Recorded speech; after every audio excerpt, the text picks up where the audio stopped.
Hello student, जैसा कि आप जानते हैं कि जेई मेन के फरवरी अटेम्प्ट के एग्जाम स्टार्ट हो गए हैं। ठीक है, तो मैं आपके लिए सॉल्यूशंस लेकर आया हूं 24 फरवरी के शिफ्ट 1 के। आज सॉल्यूशन मैं आपको बताने वाला हूं कि पेपर जो आया था उसमें क्वेश्चंस क्या थे और क्या उसके सॉल्यूशंस हैं, कैसे हम उसको सॉल्व करेंगे। ठीक है, अच्छा इसमें खास बात यह है कि मेरे हिंदी मीडियम स्टूडेंट्स के लिए है, तो पूरा का पूरा डिस्कशन जो मैं करने वाला हूँ वो हिंदी मीडियम में ही या हिंदी में ही, हिंदी लैंग्वेज में ही करने वाला हूँ।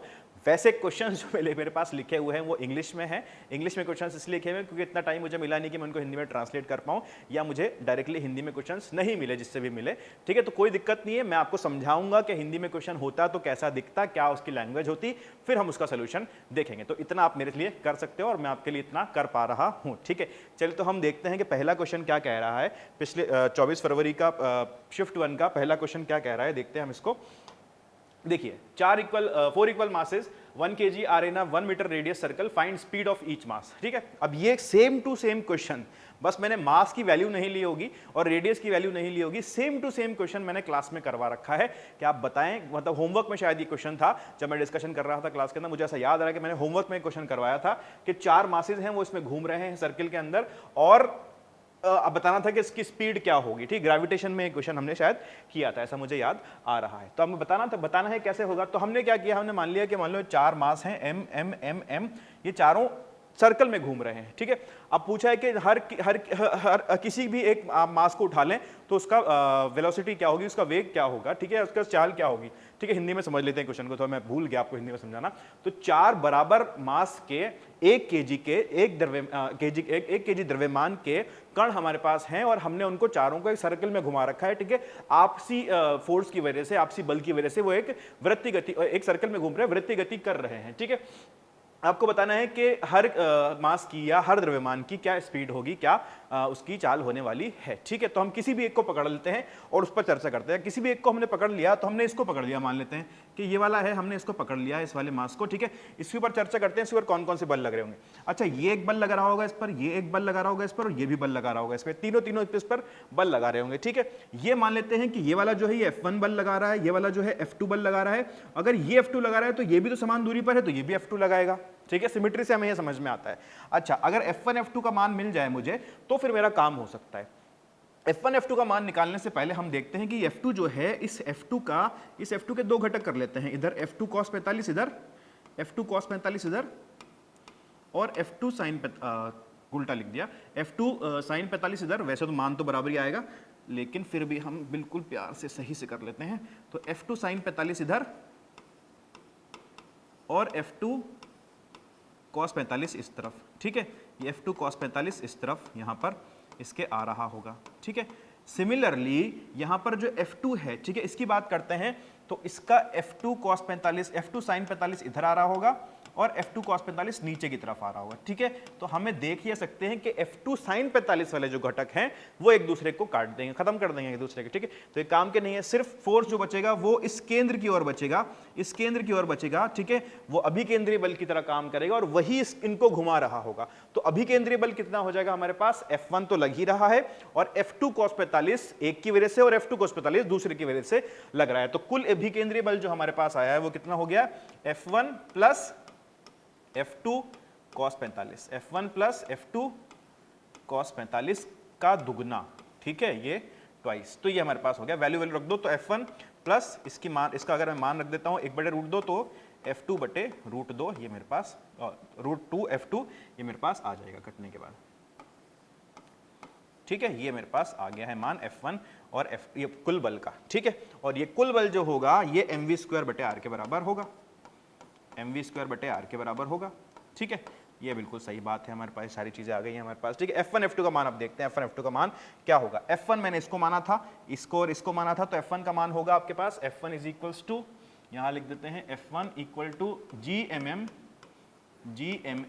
यानी कि GMM का मतलब GM² बटे दूरी का स्क्वायर। दूरी कितनी है इन दोनों के बीच में, इसके और इसके बीच में 2r, अगर r त्रिज्या है इसकी तो 2r इसके बीच में दूरी है, तो 2r का स्क्वायर। ठीक है, तो क्या आ गया मान, देखोगे आप, GM² बटे 4r²।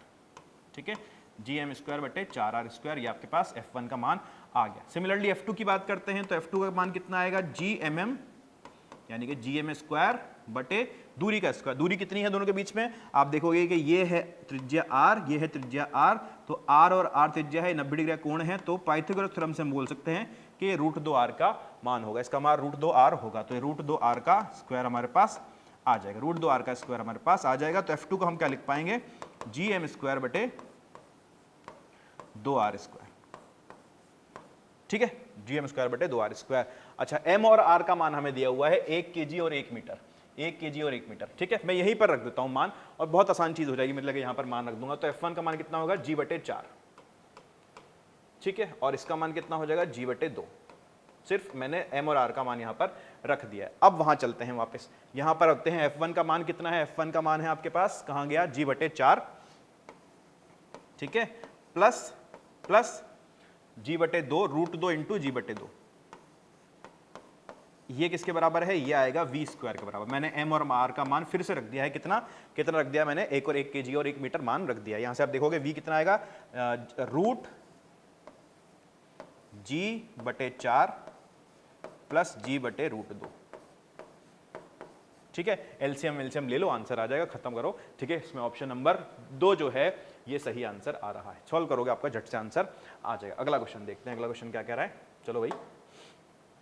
Two stars are rotating about their common center of mass. Find the period of revolution of mass m about center of मास, ठीक है, आपको बताना है कि दो, ये द्वितारा हमने पढ़ा है, मैंने आपको पढ़ाया था द्वितारा, उसमें ऐसे क्वेश्चंस हमने किए थे कि एक अपने सेंटर ऑफ मास के अबाउट दोनों घूम रहे हैं, बल्कि जो कंसेप्ट होता है वही होता है, वो दोनों सेंटर ऑफ मास के अबाउट घूम रहे होते हैं, ठीक है। उसमें हमने टाइम पीरियड भी निकाला था, ओमेगा ओमेगा सब चीजें हमने निकाल कर देखी थी। चलिए आगे चलते हैं। Two stars are rotating about their common centre. अब ये कॉमन सेंटर इनका क्या होगा, कॉमन सेंटर इनका कुछ कहां पर होगा भैया, कॉमन सेंटर इसका इस तरफ होगा, ठीक है, सेंटर ऑफ मास इसका यहां पर कहीं पर लाई कर रहा होगा, ठीक है। चलिए अच्छी बात है।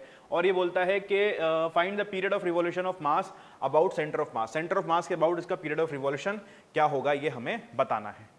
चलो सेंटर ऑफ मास देखें, लाई कहां करेगा, सेंटर ऑफ मास लाई कहां करेगा उसको देखते हैं। कलर बहुत ही वाहियात सा लग रहा है, थोड़ा बदल लें इसको, ठीक है। तो देख सकते हो आपके मास है इसका 2m, इसका मास है m, तो इधर होगा, इसके पास में होगा, ये तो देख सकते हैं हम। और ये दूरी जो आएगी ये d/3 आएगी, ठीक है, और ये दूरी जो होगी ये 2d/3 होगी, 2d/3 होगी, ठीक है। कैसे कैसे कलर आ रहे हैं भाई साहब, ठीक है। वाइट पे लिखने के लिए हमें डार्क चाहिए और लाइट पे लिखने के लिए हमें चाहिए लाइट, ठीक है। तो ऐसा लिख लिया अभी तो हमने, चलो तो काम हो जाना चाहिए। ऐसे घूम रहे हैं, ठीक है, इस सेंटर के अबाउट ही घूम रहे हैं। मैं इसकी बात करता हूँ, इस वाले की बात करता हूँ। इस पर जो बल लग रहा होगा वो कौन सा होगा, इसके ऊपर जो बल लग रहा होगा वो अभिकेंद्रीय बल की तरह कौन काम कर रहा होगा, ये इन दोनों के बीच में जो ग्रेविटेशनल फोर्स है ये अभिकेंद्रीय बल की तरह काम कर रहा होगा, ठीक है। तो हम कह सकते हैं कि अभिकेंद्रीय बल कितना होगा, G into 2m into m बटे इनकी दूरी का स्क्वायर। इनकी दूरी कितनी दी है बीच में, d स्क्वायर, ठीक है। क्या ये अभिकेंद्रीय बल की तरह काम कर रहा है, किसी भी एक को उठा लो, मैंने इस 2m को उठा लिया है, तो 2m की दूरी कितनी है केंद्र से, 2d/3, और कितने से घूम रहा है, ये मैं मान लेता हूँ कि ओमेगा से घूम रहा है, तो m ओमेगा स्क्वायर r की जगह पे क्या लिखूँ, 2d/3, ठीक है। इतना सा करना था बस इसके अंदर, ठीक है। इतना जिसने कर दिया होगा उसका क्वेश्चन हो गया होगा सही।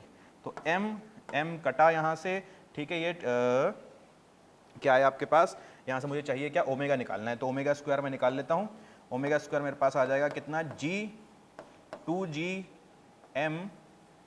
G2gm बटे, कहाँ गया 2gm, कहाँ से आएगा, 3gm आएगा, थोड़ा यहाँ लिख लेते हैं। ओमेगा मेरे पास यहाँ से आ गया है 3 दूनी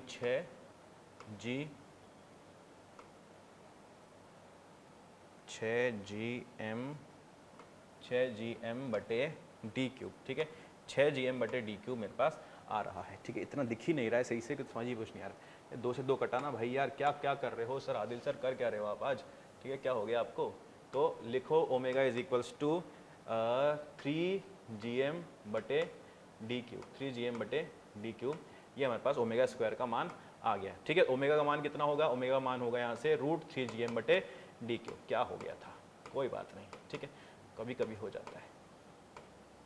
√3gm बटे d क्यूब का हमारे पास मान आ गया है। हमें क्या चाहिए था, हमें क्या चाहिए था, टाइम पीरियड, टाइम पीरियड चाहिए था हमें। और हम जानते हैं कि टाइम पीरियड जो होता है वो 2π/ओमेगा के बराबर होता है, 2π/ओमेगा के बराबर होता है, ठीक है।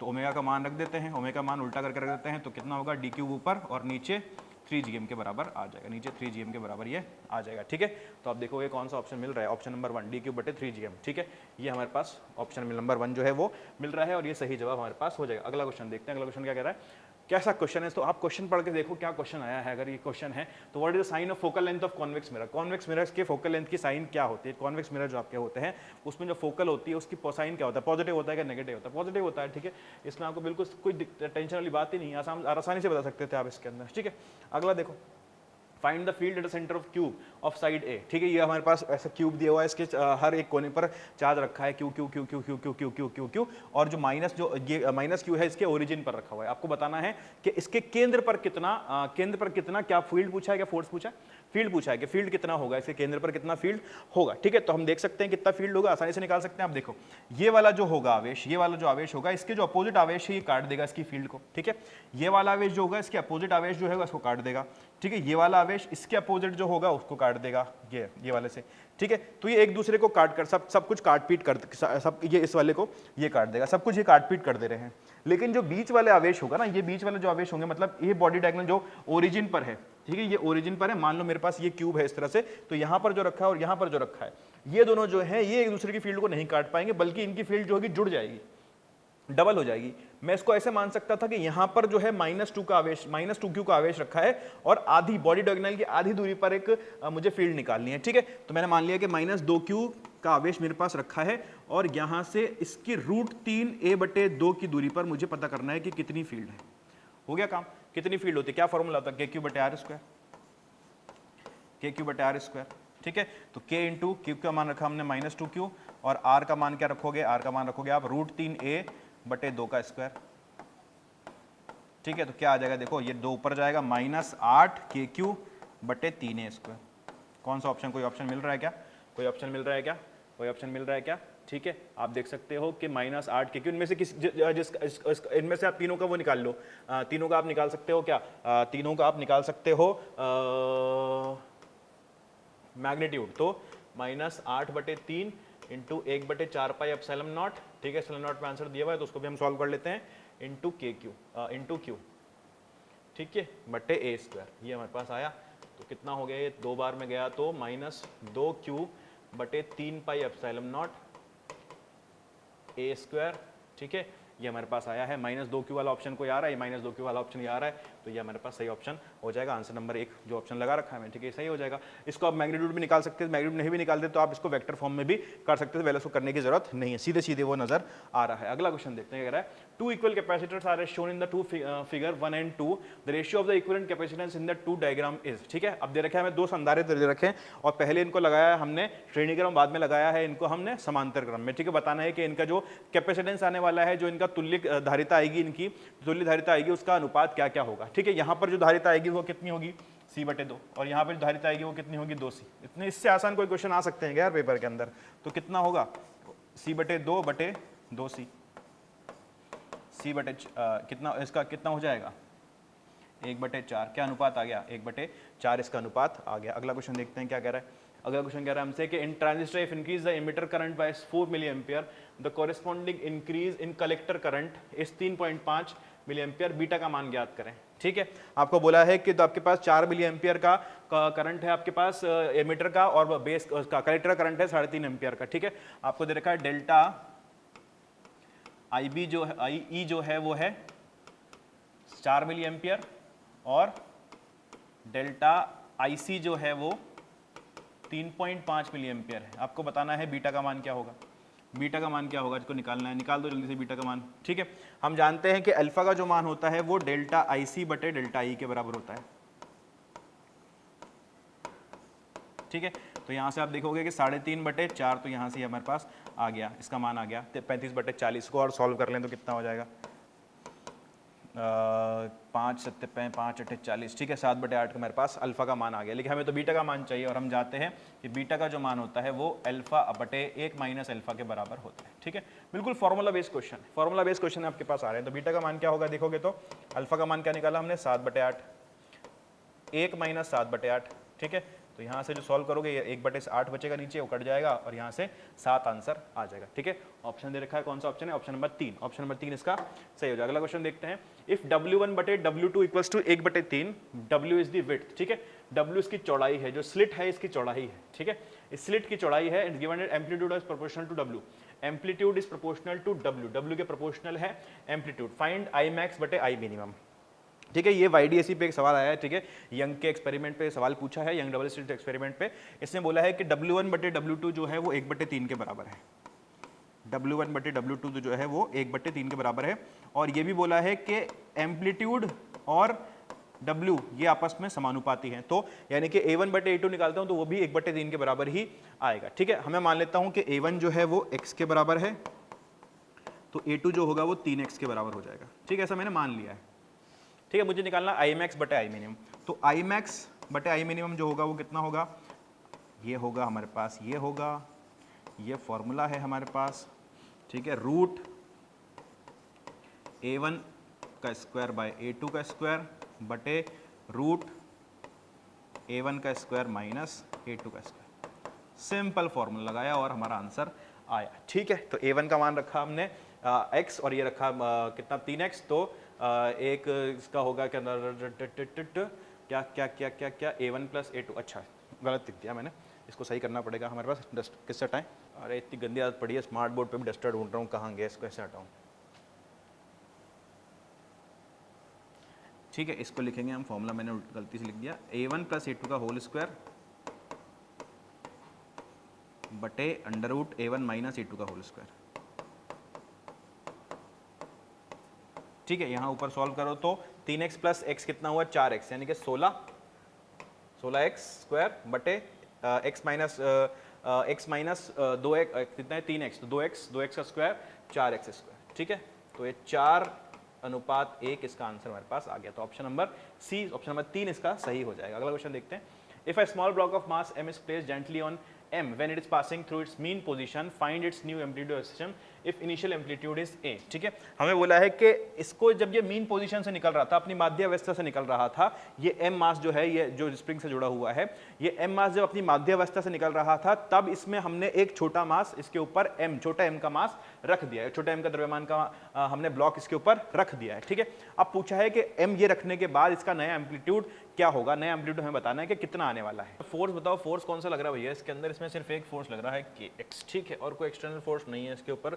तो हम कह सकते हैं कि इस मोशन में जो इसका मोमेंटम होगा, जो संवेग होगा, वो संरक्षित रहेगा। अगर संवेग संरक्षित रहेगा इसका, तो हम माध्य अवस्था में अगर संवेग संरक्षित कर देते हैं तो शुरू में जो संवेग था, शुरू में संवेग निकाल लेते हैं। शुरू में संवेग कितना होता है? mv की बात कर लेते हैं हम। mv अगर मान लेते हैं v इसका वेग है माध्य अवस्था पे, तो वो किसके बराबर हो जाएगा? वो हो जाएगा m plus m v dash के बराबर, जहाँ पे मैंने मान लिया है, अच्छा उल्टा लिख दिया क्या, पहले m कैपिटल इधर आएगा, mv बराबर आ जाएगा m प्लस m बाद में, छोटा m बाद में रखा है तो वैसे आ जाएगा। ठीक है, इधर आ जाएगा और ये v डैश, ये हमारे पास v डैश आ जाएगा, जहाँ पे हमने मान लिया है कि v इसका वेग है जब ये माध्यावस्था से निकल रहा है, और v डैश का वेग है जब हमने ब्लॉक रख दिया दूसरा, और जब माध्यावस्था से निकल रहा है तब हमने संवेग को संरक्षित किया है। ठीक है, अच्छा ऐसा है तो हम देख सकते हैं कि v को मैं क्या लिख सकता हूँ? माध्यावस्था में जो v का मान होता है वो ओमेगा a के बराबर होता है। ठीक है, a यहाँ पर इसका एम्पलीट्यूड है और यहाँ पर m प्लस m, ये तो है ही है। ठीक है, और v डैश का मान क्या हो जाएगा? Omega dash a dash. ठीक है, मैंने अभी लिख दिया ओमेगा डैश a डैश। यहाँ से a डैश का मान मुझे निकालना है, अब तो कुछ भी नहीं है इसके अंदर, अब बिल्कुल आप आसानी से इसको सॉल्व कर सकते हैं। तो वैल्यू रख देते हैं हम सब जगह पर। क्या होगा? m ओमेगा, ओमेगा का मान क्या होगा? अंडर रूट k बटे m। ठीक है, ये हमारे पास ओमेगा मान आ जाएगा, a हमारे पास चल ही रहा है, बराबर, बराबर में क्या आ रहा है इसके? m plus m v dash, m plus m omega dash, omega m plus m। ठीक है, ओमेगा डैश का मान क्या आएगा? अरे यार बिल्कुल जगह नहीं बचती है यहाँ पर,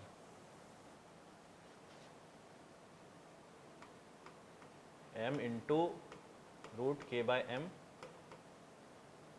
ठीक है, इंटू a बराबर m plus m, omega dash क्या है? रूट k बटे m plus m into A dash. ठीक है, यहाँ से ए डैश निकालना, अब तो कोई मुश्किल बात हमारे लिए है नहीं, ये कैसे क्या कट गया है यहाँ से। ठीक है, ये रूट m प्लस m ऊपर बचेगा, यहाँ पे रूट m ऊपर बचेगा, तो ए डैश का जो मान आएगा वो आ जाएगा रूट m इधर से। ठीक है, और नीचे आ जाएगा रूट m प्लस m आपका। ठीक है, और ये ए तो चल ही रहा है, तो ये आंसर आपका हो जाएगा। तो ऑप्शन नंबर 1, ऑप्शन नंबर 1, ठीक है, ये सही हो जाएगा। अगला क्वेश्चन देखते हैं क्या कह रहा है। अगला क्वेश्चन देखें, ये अगला क्वेश्चन है, from given velocity time graph which of the following is acceleration time graph. अब वीटी ग्राफ आपको दे रखा है, वीटी ग्राफ में से बताना है आपको कि एक्सेलरेशन टाइम ग्राफ कौन सा बनेगा। बहुत आसान सवाल, ऐसे तरह के सवाल भी हम क्लास में कर चुके हैं। बहुत सारे सवाल हमने ऐसे करे थे जिसमें हमने एक ग्राफ से दूसरा ग्राफ बनाना सीखा था, ठीक है, बहुत ही कॉमन तरह के सवाल है ये। इसमें देखा है आपको बताना है कि क्या क्या होगा, कैसे ग्राफ बनेगा। तो आप देख सकते हो कि यहाँ से यहाँ तक ये ग्राफ जो है, यहाँ से यहाँ तक जो जा रहा है ये ग्राफ, इसकी स्लोप जो है वो नेगेटिव है। स्लोप नेगेटिव है मतलब इसका जो त्वरण आएगा वो नेगेटिव आएगा, ठीक है। और जब यहाँ से आगे जा रहा है तो इसकी स्लोप जो है वो पॉजिटिव है, तो तुरंत जो होगा अब यहाँ पर पॉजिटिव हो जाएगा। तो ऐसा कोई ग्राफ जिसके अंदर पहले नेगेटिव हो एक्सीलरेशन का तुरंत का मान और बाद में पॉजिटिव हो जाए, तो देख लेते हैं। यहाँ पर पहले पॉजिटिव है फिर नेगेटिव है, ठीक है, यहाँ तो एक्सीलरेशन बढ़ रहा है, यहाँ पर नेगेटिव है फिर पॉजिटिव, तो ये तीसरा हमारा ऑप्शन सही हो जाएगा। यहाँ पर एक्सीलरेशन नेगेटिव में है, यहाँ पर पॉजिटिव हो ही नहीं रहा, ठीक है, तो ये भी नहीं हो जाएगा, वैसे भी वो घट रहा है, ठीक है। आगे देखते हैं, चलो आगे देखते हैं। तो find the relation between modulus if Young's modulus इतना है y, के बल्क मॉड्यूलस है और n मॉड्यूलस ऑफ रेट है। तो सीधा का सीधा फॉर्मूला है, ठीक है, इसमें तो आपको कोई कुछ नहीं बोल सकता। अगर आपको फॉर्मूला याद हो तो आप इसको कर सकते हो, नहीं तो कोई समझाने वाली इसकी चीज़ नहीं है। तो इसमें ऑप्शन नंबर 1 जो है वो सही है, के बराबर ईटा y upon 9 eta minus 3y, ये फॉर्मूला है आपके पास, ये आपको रिलेशन आपको याद रखना होता है। अगला क्वेश्चन देखते हैं। Circuit is given, find vx minus vy, x और y के बताना है कि x और y का मान क्या होगा, vx और vy का मान, vx माइनस vy का मान क्या होगा, ये हमें निकालना है, ठीक है। कुछ नहीं, केवीएल के ऊपर क्वेश्चन आया है, पूछ देख लेते हैं केवीएल के अंदर क्वेश्चन है। तो अब क्या इसके अंदर करंट देखना चाहें, करंट कितना फ्लो हो रहा होगा इसके अंदर, मान लेता हूँ कोई करंट आई यहाँ से निकल रहा है, ठीक है, आई का मान मुझे चाहिए। तो आप देख सकते हो इस तरह से कि दो बैटरी लगी हुई है उल्टी, तो 2 वोल्ट का जो होगा इसके अंदर वो इसका पोटेंशियल होगा, 2 वोल्ट का इसके अंदर पोटेंशियल हमारे काम का होगा, और टोटल इसके जो रेजिस्टेंस है वो है 10 ओम का। तो करंट इसके अंदर से जो होगा वो 2/10 यानी कि 1/5 एम्पियर का इसमें करंट बह रहा होगा, 1/5 एम्पियर करंट इसमें बह रहा होगा, ठीक है, जो कि इधर इस तरह से आ रहा होगा। अब मैं x और y के बीच में लिखता हूँ इक्वेशन, तो Vx, ठीक है, गया तो मुझे पोटेंशियल बढ़ा मिला, ठीक है, और करंट उस तरफ से आ रहा है, तो प्लस कितना आ रहा है 1/5 I इंटू आर का मान क्या है 8, ठीक है, ये किसके बराबर है, ये Vy के बराबर है, ये Vy के बराबर हो जाएगा। मुझे चाहिए Vx माइनस Vy, तो Vx माइनस Vy कर लेता हूँ, इस पूरे को उधर ले जाता हूँ, -4 प्लस 8/5, -4 + 8/5, तो कितना होगा, 5 चौक 20, 20 28/5, माइनस 28/5 यानी कि 56/10 माइनस 5.6 वोल्ट, ये Vx माइनस Vy का मान मेरे पास आ जाएगा। तो कहाँ है ऑप्शन, ऑप्शन नंबर 1 इसके अंदर सही हो जाएगा, ठीक है। मॉड पूछा था, क्योंकि मॉड पूछा है तो 5.6 वोल्ट हमारा आंसर सही हो जाएगा। अगला क्वेश्चन देखते हैं। If work is equals to alpha beta square e की घात माइनस एक्स स्क्वायर बटे alpha k T, where k is Boltzmann constant, k है बोल्ट्जमैन कांस्टेंट, टी टेम्परेचर है, find dimension of B, B का dimension, beta के dimension बताने हमें, beta के डायमेंशन क्या होने वाले हैं, ठीक है। यूनिट डायमेंशन में क्वेश्चन आया है। वर्क का जो मान दिया है मुझे, ठीक है, ये वर्क दिया है, कार्य जो है वो कुछ इस तरह से अल्फा बीटा स्क्वायर ई की घात माइनस एक्स स्क्वायर बटे अल्फा के टी है, ठीक है। यहाँ पे के बोल्ट्जमैन कांस्टेंट है और टी क्या है, टेम्परेचर है। तो हमें बहुत ध्यान से इसको लेके चलना पड़ेगा, क्योंकि हम इसमें कंफ्यूज ये हो सकते हैं कि के जो है हमारे पास हमने उसको केल्विन समझ के लिख दिया, अगर टेम्परेचर जो है उसको टाइम समझ के लिख दिया, तो इसमें ये गलती हो सकती है। बाकी क्वेश्चन कोई मुश्किल है ये है नहीं, ठीक है। पहले इसकी बात करते हैं, इस वाले ऊपर वाले टर्म की। तो ये जो एक्स स्क्वायर बटे अल्फा के टी है, ठीक है, अब ये जो है ये डायमेंशनलेस होना चाहिए, मतलब इसका कोई डायमेंशन नहीं होना चाहिए, ये विमाहीन क्वांटिटी होनी चाहिए, विमाहीन राशि है ये, ठीक है। अगर ये विमाहीन है तो हम कह सकते हैं कि अल्फा की जो विमाएं होंगी वो एक्स स्क्वायर बटे के टी के बराबर होंगी। यहाँ पे के बोल्ट्जमैन कांस्टेंट है और टी टेम्परेचर है, के बोल्ट्जमैन कांस्टेंट है और टी टेम्परेचर है। अभी मैंने इसको ऐसा का ऐसा छोड़ रखा है, मेरे पास अल्फा का मान जो है वो एक्स स्क्वायर बटे के टी के बराबर डायमेंशंस में आ गया है, ठीक है। अब यहाँ पर आते हैं, work is equals to alpha beta square, तो W is equals to alpha beta square, ठीक है। और ये जो आगे वाला है ये विमाहीन एक राशि है, ये राशि विमाहीन है, तो उसको हम छोड़ देते हैं, हमारे काम का है ही नहीं, हमें चाहिए बीटा। तो बीटा स्क्वायर जो होगा वो क्या होगा, बीटा स्क्वायर होगा वर्क बटे अल्फा, वर्क बटे अल्फा के डायमेंशंस के बराबर इसके डायमेंशंस आएंगे, ठीक है। अल्फा का रखूं तो डब्ल्यू बटे अल्फा क्या है मेरे पास, एक्स स्क्वायर बटे के टी, तो ये के टी मेरे पास ऊपर आ जाएगा, के बोल्ट्जमैन कांस्टेंट है और टी यहाँ पर टेम्परेचर है। बहुत ध्यान से मैं लेकर इन चीज़ों को चल रहा हूँ। अब मैं मान रखने का कोशिश करता हूँ कि कितना कितना मान मेरे पास आ रहा है, ठीक है। तो देखेंगे डब्ल्यू वर्क का डायमेंशन रखता हूँ m1 L2 T-2, ठीक है, और के डायमेंशन में मुझे रखने हैं, के डायमेंशंस मुझे रखने हैं। ये के क्या है, बोल्ट्जमैन कांस्टेंट, तो ये हो इसका डायमेंशन हो जाएंगे आपके पास m1 L2 T-2 के की घात -1, ठीक है। और टेम्परेचर, ये टेम्परेचर हो गया के की घात 1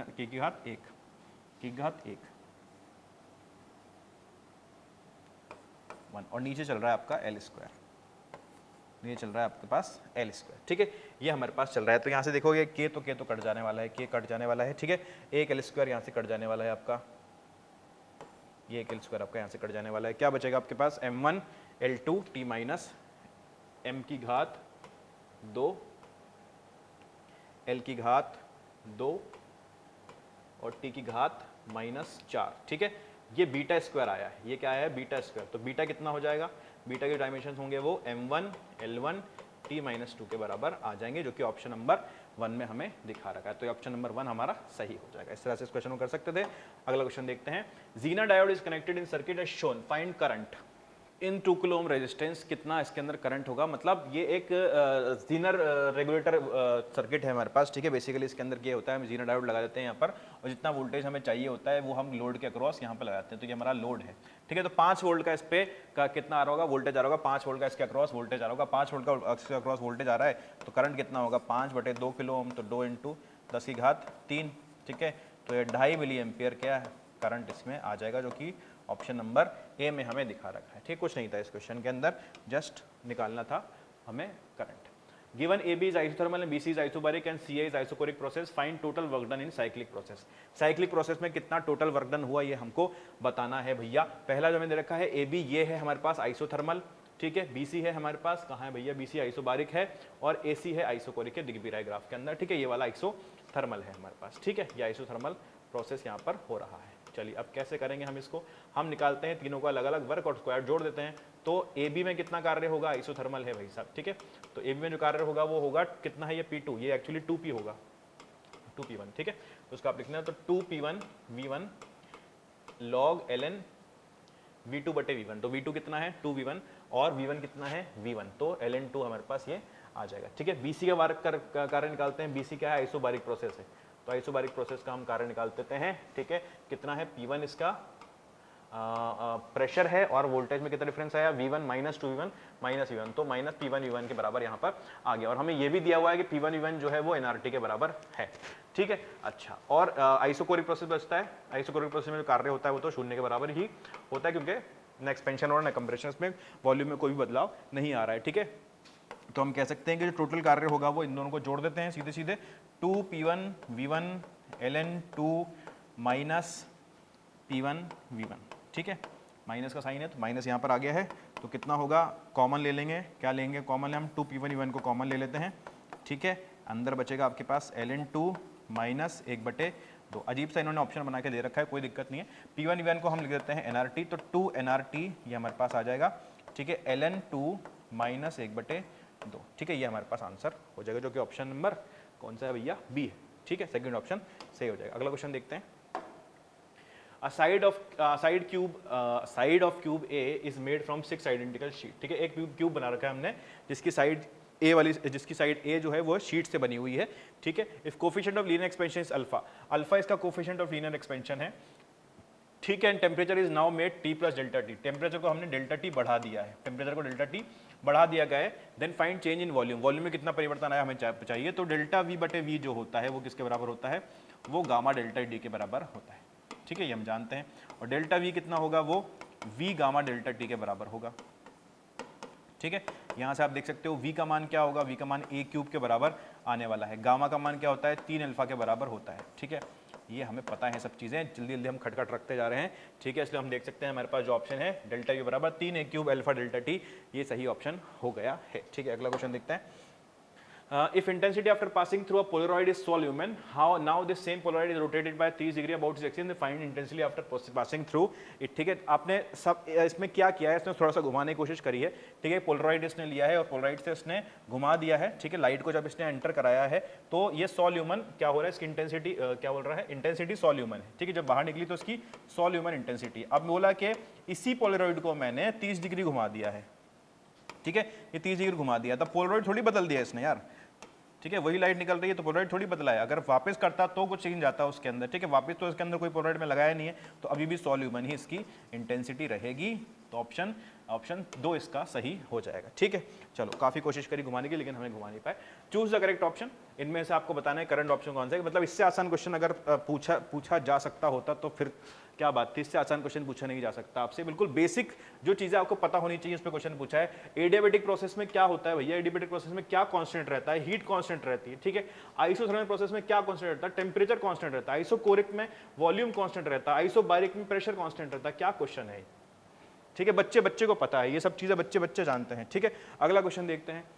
find relation between radius of curvature and focal length. क्या क्वेश्चन है ये, ठीक है, फोकल लेंथ और रेडियस कर्वेचर में बताओ क्या रिलेशन होती है। F बराबर R/2 होता है और क्या होता है, कुछ भी नहीं होता है। ये कोई ऑप्शन है, ये कोई ऑप्शन है, ठीक है। अब ये भी किसने गलत किया हो तो फिर उसका कुछ नहीं हो सकता भाई साहब, ठीक है। आपको बहुत ध्यान से क्वेश्चन पढ़ने पड़ेंगे। आपको लगेगा कि ये क्या पूछा है, कुछ और तो नहीं पूछना चाह रहा है, इतना आसान तो नहीं पूछ सकता, लेकिन हाँ उसने इतना आसान ही पूछा है और ये वो जानना आपसे चाह रहा है। अब देखो ये क्वेश्चन क्या कह रहा है, spectral lines of hydrogen atom are given below, ठीक है। स्पेक्ट्रल लाइंस दे रखी है हाइड्रोजन एटम की, तो इनमें कुछ ऑप्शन दे रखे हैं हमें। Series line limit of Lyman, ठीक है, third line of Barmer, second line of Paschen, ठीक है। ये दे रखा है series limit of Lyman, second और ये ऑप्शन में दे रखा है, ठीक है। ए बी सी के बारे में हमें चर्चा बतानी है कि ए क्या है, बी क्या है और सी क्या है, ठीक है। ए की चर्चा करते हैं तो ये तो हमें देखते ही पता चल रहा है कि ये सीरीज लिमिट ऑफ लाइमन है, ठीक है, बिल्कुल देख के पता चल रहा है हमें, ठीक है। यहाँ पर ये आ रही है, ठीक है, इन्फिनिटी से यहाँ पर ये आ रही है। अच्छा, और बात करते हैं हम third line of Barama. Third line of Barama की बात करते हैं, देखो कितना आई, 1 2 3, ठीक है। तो ये कितनी हो गई, थर्ड लाइन ऑफ बार्मर, ठीक है। और ये क्या हो गई पास्चन की, तो ये देखोगे 1 और 2, ठीक है, कितनी आई 2, तो ये क्या हो गई सेकंड लाइन ऑफ पास्चन। बिल्कुल आसानी से हम इसको बता सकते हैं, तो ऑप्शन 1 इसके अंदर सही हो जाएगा। अगला क्वेश्चन देखें।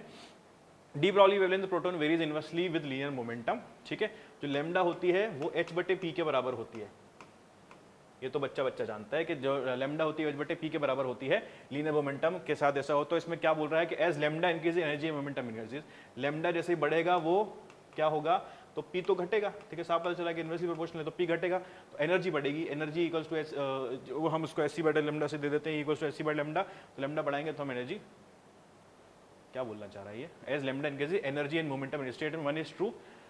अच्छा ओके, तो पहला जो ऑप्शन दे रहा है कि लीनियर मोमेंटम से इनवर्सली प्रोपोर्शनल है, हाँ बिल्कुल सही है ये। और लैम्डा बढ़ाएंगे तो दोनों ही घटेंगे, तो ये स्टेटमेंट 2 जो है वो फॉल्स हो जाएगा। तो ये हमारा ऑप्शन नंबर 1 जो है उसके अंदर सही हो जाएगा, ठीक है, ये ऑप्शन सही है। अगला क्वेश्चन देखते हैं। अब 220 volt AC supply is given to primary coil of transformer and output AC is taken out as rectifier. If secondary number of turns was 24, then find the number of turns in primary coil. Primary coil में कितना number of turns होंगे, transformer की बात कर रहा है। 220 volt की हमें इनपुट दिया है और आउटपुट हमें 12 वोल्ट का DC रेक्टिफायर से मिल रहा है। मतलब 12 वोल्ट मिला होगा, हमने उसको रेक्टिफाई करके 12 वोल्ट DC बना लिया। तो हमारे लिए तो 12 वोल्ट AC ही है वो, जो कि रेक्टिफायर ने किया होगा, जो अपना काम क्या होगा। हमारे लिए काम ये है कि VP/VS जो होगा, V प्राइमरी बटे V सेकेंडरी कॉइल का जो होगा वो NP/NS के बराबर होगा, ठीक है। ये है हमारे पास तो पूरी की पूरी कहानी। VP का मान कितना दिया है मुझे, प्राइमरी का 220, सेकेंडरी का 12, ठीक है। NP का मान मुझे निकालना है और NS का मान कितना दे रखा है 24, ठीक है। तो 12 दूनी 24, NP का मान कितना आ गया 440 वोल्ट। 10वीं क्लास का बच्चा भी कर सकता था ये क्वेश्चन आसानी से, ठीक है। चलो आइए देखते हैं। Vertical cross section is plane is given as 4 y is equals to x square by 2 0.5 find maximum height which particle can stay। Particle जहां पर रुक सकता है वो मैक्सिमम हाइट बतानी है।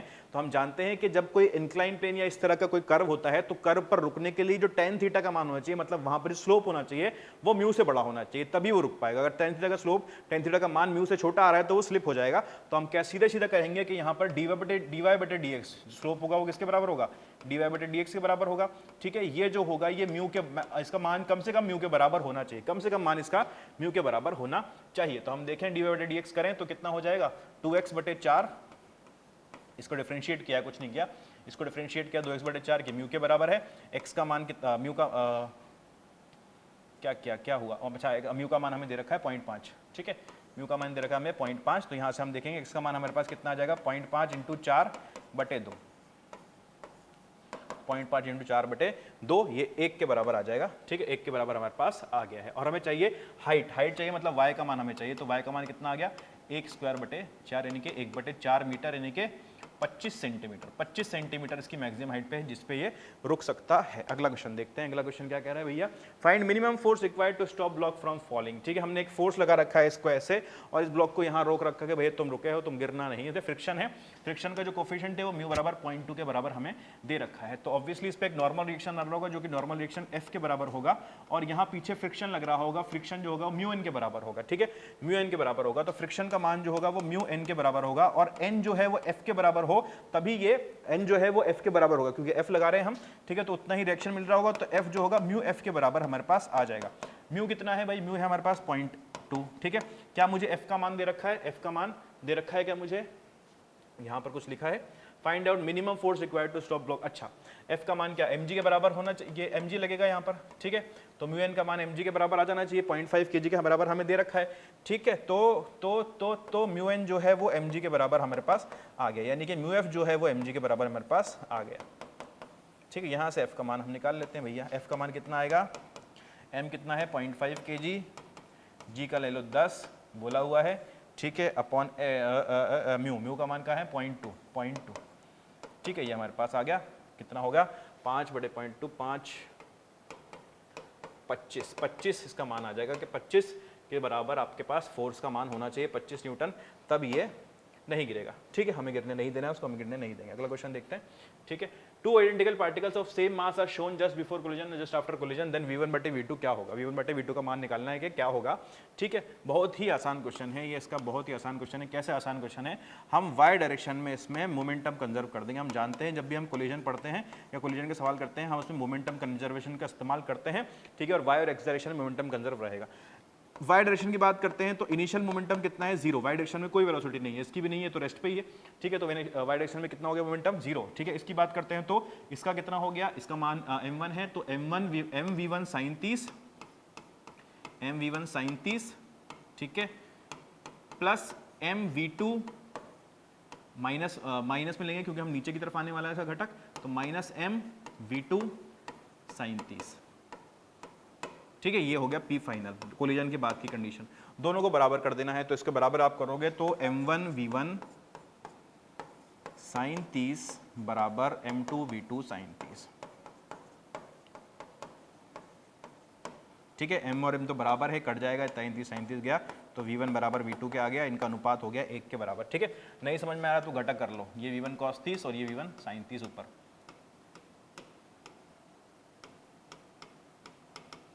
ठीक है, वाई डायरेक्शन में लिखा है, इसको देखोगे तो ये v2 sin 30 और ये v2 cos 30।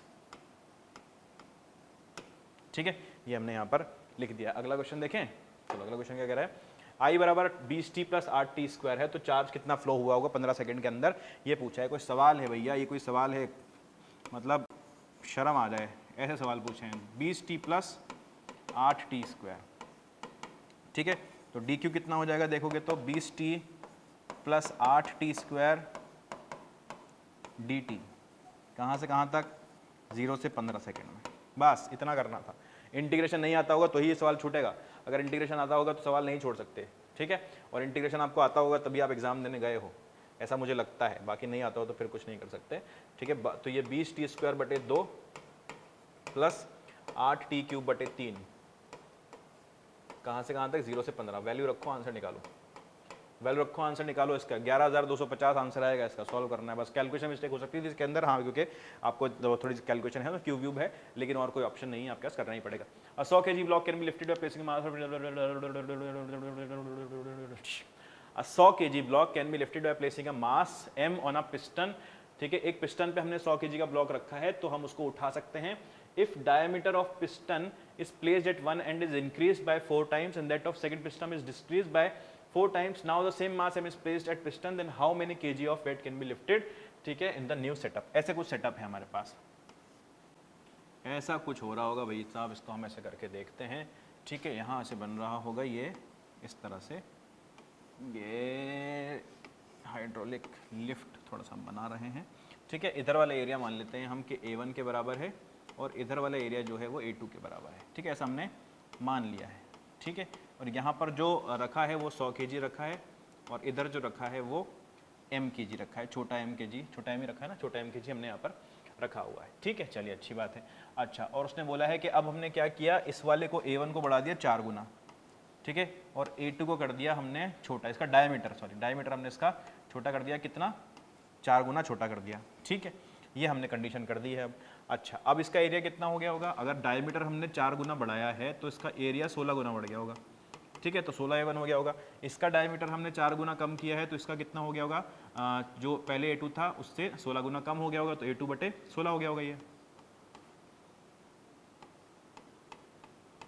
A2 बटे 16 के बराबर आ गया होगा। ठीक है, तो ये हमारे पास यहाँ कहानी बन रही होगी ऐसी। अच्छा देखो क्या करना चाहिए हमें इसके अंदर, हमें देखना चाहिए कि प्रेशर तो यहाँ पर बराबर होगा ना, तो यहाँ पर प्रेशर कितना आया है भाई साहब, 100 G इतना स्क्वायर फोर्स लग रहा होगा बटे A1, ये होगा बराबर mg बटे A2 के। ठीक है, ये यहाँ पर इस वाले कंडीशन में हो रहा होगा ऐसा। ठीक है, इस वाली कंडीशन में क्या हो रहा होगा, यहाँ पर हमने रखा है कुछ ब्लॉक अब m मास का, और यहाँ पर अभी भी m ही हमने छोटा m ही रखा है। अब यही तो पता करना है छोटा m अब कितना उठा सकता है, तो m उठा सकता है, तो mg बटे 16A1 बराबर mg बटे A2 बटे 16। ठीक है, तो ये हमारे पास कुछ ऐसी कहानी बन रही है। इक्वेशन 1 इक्वेशन 2 मानो इनको और डिवाइड कर दो, बस और कुछ नहीं। 1 और 2 मानो और इनको डिवाइड कर दो, तो इनको डिवाइड कर देते हैं हम। कैसे इसको डिवाइड करेंगे भाई, यहाँ पर इस तरफ डिवाइड कर दें हम, तो आप देखोगे उसको 100G बटे A1 और mg बटे 16A1 इधर आएगा। ठीक है, जगह बिल्कुल नहीं है, तो डायग्राम हटा देता हूँ मैं यहाँ से, है ना, डायग्राम हम यहाँ से हटा देते हैं और यहाँ लिख लेते हैं।